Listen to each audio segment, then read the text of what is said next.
Hello again, everybody. Welcome to another craptastic episode of the Marlin Music Show. I am Dave. I hope you're all doing very well out there today, no matter what you're doing and where you are.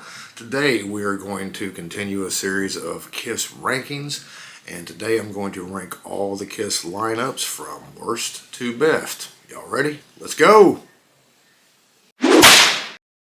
Yes!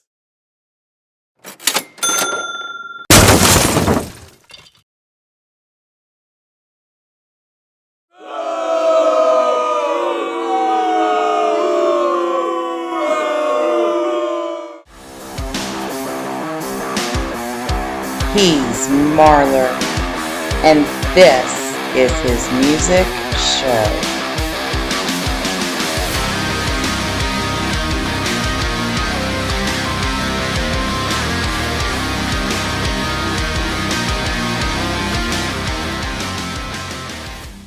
Alright, so let's get to the rankings. Let me put a few criteria on this.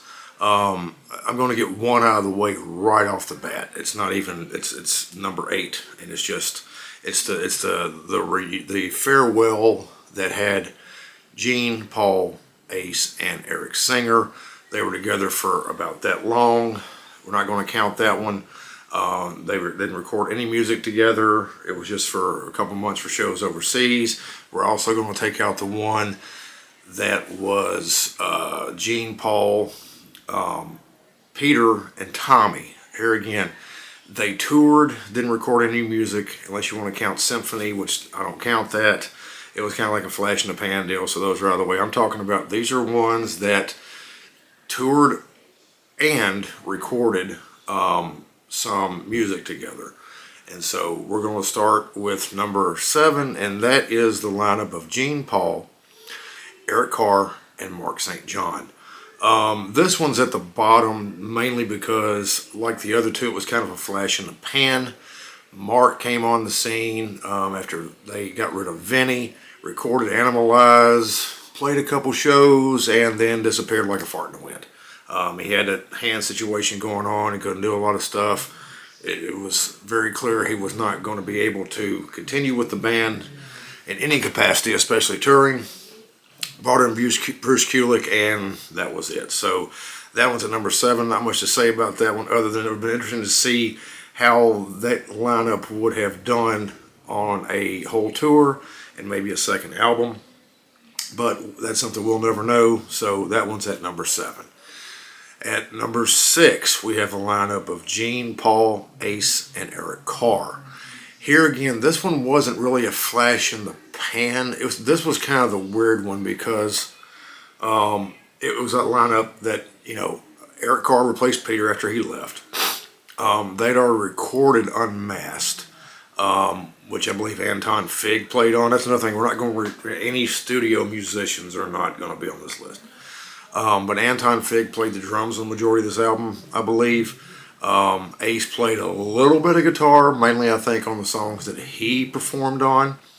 So Eric comes in, and I think the only tour they did off of Unmasked was for like in Australia, New Zealand maybe. They didn't touch the States here, nothing. They actually only recorded one album together, this lineup.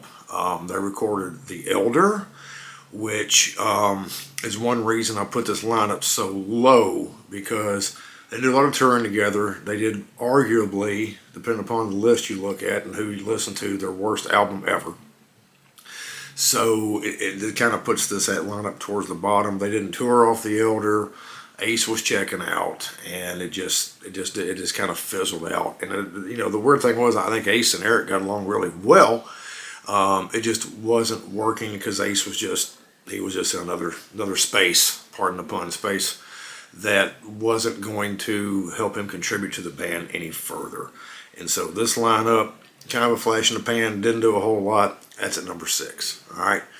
Number 5, we're going to go with Gene, Paul, Tommy, and Eric Singer.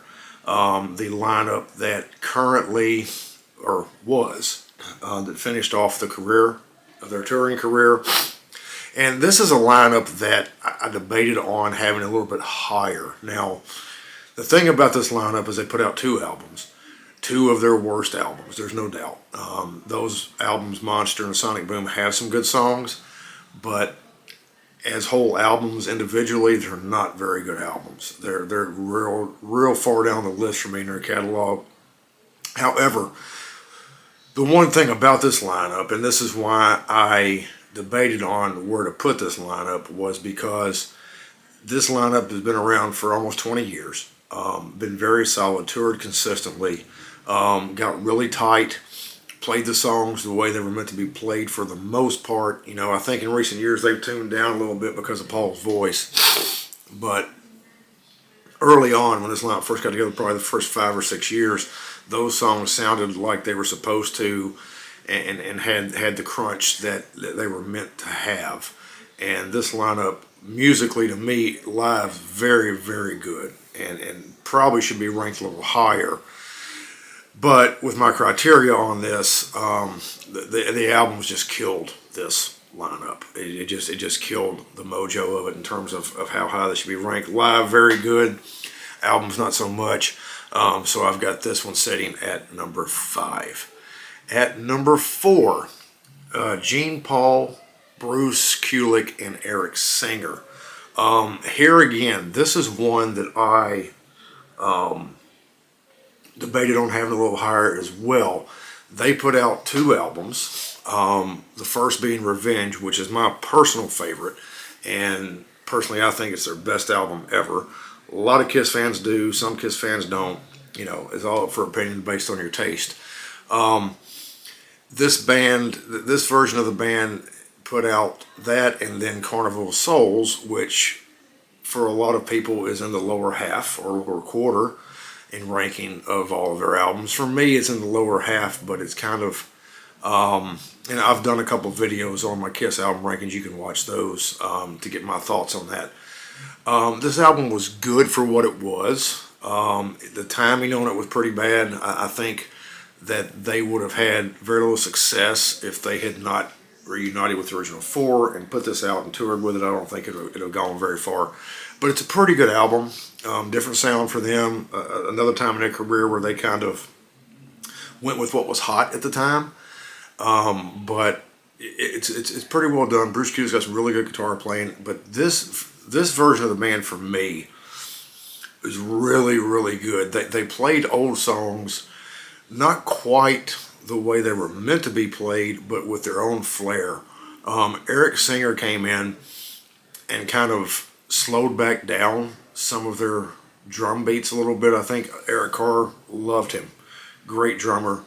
I think he was the heart and soul of that band for a while, but I think on certain songs, they got a little too fast, and I think his drumming was a little bit part to play in that. You know, I saw something recently where people were, another ranking video actually of the lineups, and this one was really towards the bottom, and one of the reasons they used was because Gene Paul fired Eric Carr on his deathbed. I've heard that before. I don't know that I believe that that's what happened. I think they wanted to continue to work, and they were hoping he was going to get better, and they brought in Eric Singer to continue working and writing, and then Carr passed away. I don't really. I feel like had Eric made it, had he, you know, even though it probably wasn't likely with what he had he recovered, I feel like they would have kept him in the band. But it's neither here nor there. But as far as, you know, the ranking, this version of the band was very, very good. They were very solid. The Revenge era was one of my favorite eras of the band, just because the way the band sounded. And so I've got them at number 4 on my list. And moving on to number 3, Gene Paul, Vinnie Vincent, and Eric Carr. This band, this version of the band is very interesting in a lot of respects, and one in particular, if you've watched my Kiss guitarist ranking video, which if you haven't, you should, I've got Vinnie a little further down than a lot of people like on that, and I explained why in that video. But this version of the band put out, in my opinion, 2 of their best albums, Creatures of the Night and Lick It Up. At the time Creatures came out, you know, they really needed a shot in the arm. Ace, like I said, he had checked out. They kind of promoted him as being in the band on Creatures of the Night. He's even on the damn album cover in an Out Loud video. But he had nothing to do with it. Vinny came in. Vinny is an excellent songwriter. Came in and gave them more of a punch. I'm not going to say more than they had had up to that point, but a different. With him and Eric Carr in the band, that combination gave a punch to the songs and a heaviness that they had not had in a long time, and kind of saved them musically, I think, because they were, with Dynasty, Unmasked, and The Elder, they were so off the rails. Vinny, with the combination of Eric, came in and saved the band musically, and then they put out Lick It Up, took the makeup off.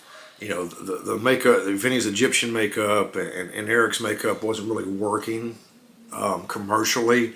They took the makeup off, gave them a new start that way, and put out another killer album with heavy riffs, a lot of good songs. Lick It Up was on there, which became one of the biggest songs they ever did, one of the most popular, and a concert staple of theirs pretty much for the rest of their career.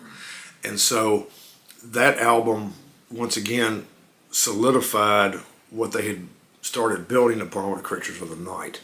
And for that reason, that's why I've got this version so high, because that version of the band probably saved the band and kept them around for another 40 years. It's that plain and simple. So at number 3, I've got the version of Gene Paul, Vinnie Vincent, and Eric Carr. And moving along to number 2, we have Gene, Paul, Bruce Kulick, and Eric Carr.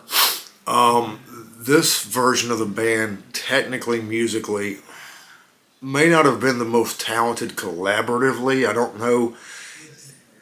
Eric was a naturally gifted drummer and pretty technical. Bruce was more of a technical player, and didn't really start playing from the gut until around the Revenge era, in my opinion.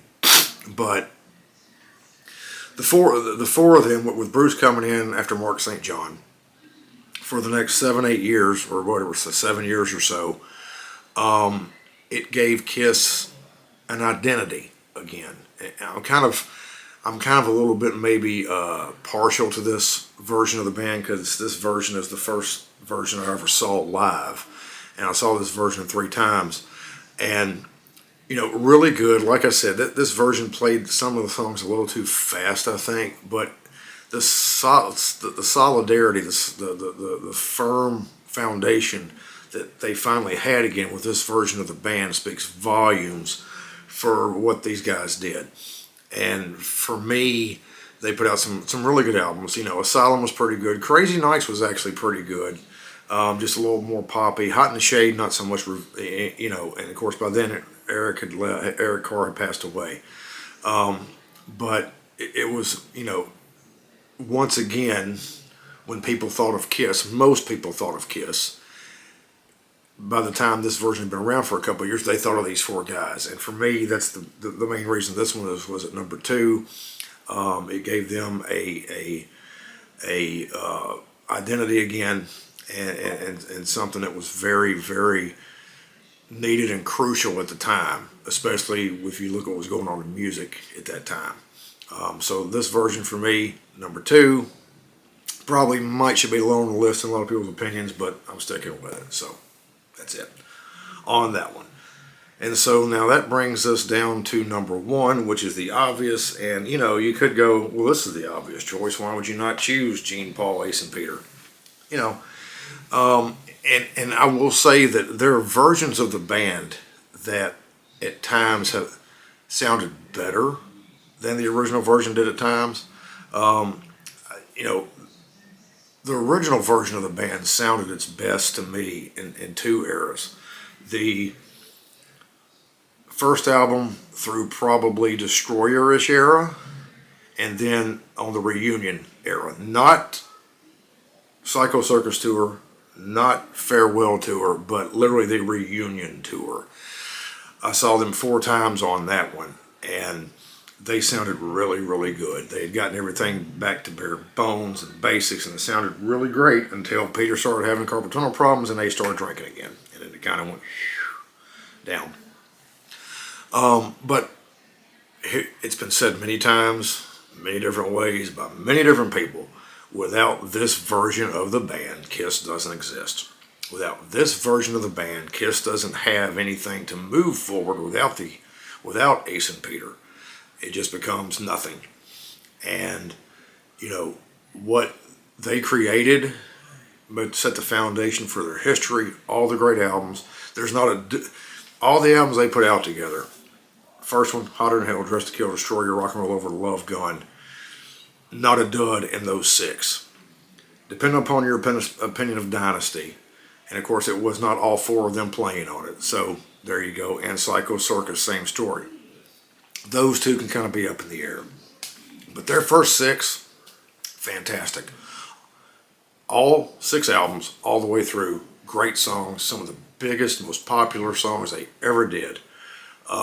And that set the foundation for what they did. And you've got to remember, people, they put out 6 studio albums and 2 live albums in just over 3.5 years. Just over 3.5 years. From their first album came out in February of 74, and I think a live 2 came out in late 77. 3.5, maybe 3 3/4 years, they put out 6 studio albums and 2 live albums. I'm not sure it's ever been matched, and definitely never will again. And to have the quality that they had was amazing. And that lineup created all that, did all that, revolutionized the way a stage show is done, everything. And the best lineup they ever had by far. It's a shame that it didn't last for years and years and years. But here again, without it, you don't have what was in between. And they don't stay around for 50 years. So there you go. That's my list of the rankings of all the Kiss lineups. So let me know what you guys think in the comments below. I'd like to start a conversation with you, start a conversation between my viewers. I always enjoy engaging in it and see y'all engage with each other. But before you do that, if you haven't already, like, subscribe, hit the notification bell so you can get notified when any of my videos come out. So you can watch them at your own peril. So, you know, insomnia, horrible thing, my videos, perfect cure for it. So anyway, so that's it, guys. I'm going to sign off for today. And until the next episode, I will say, as I always do, be good to each other, be good to yourselves, and life will be good to you. Peace.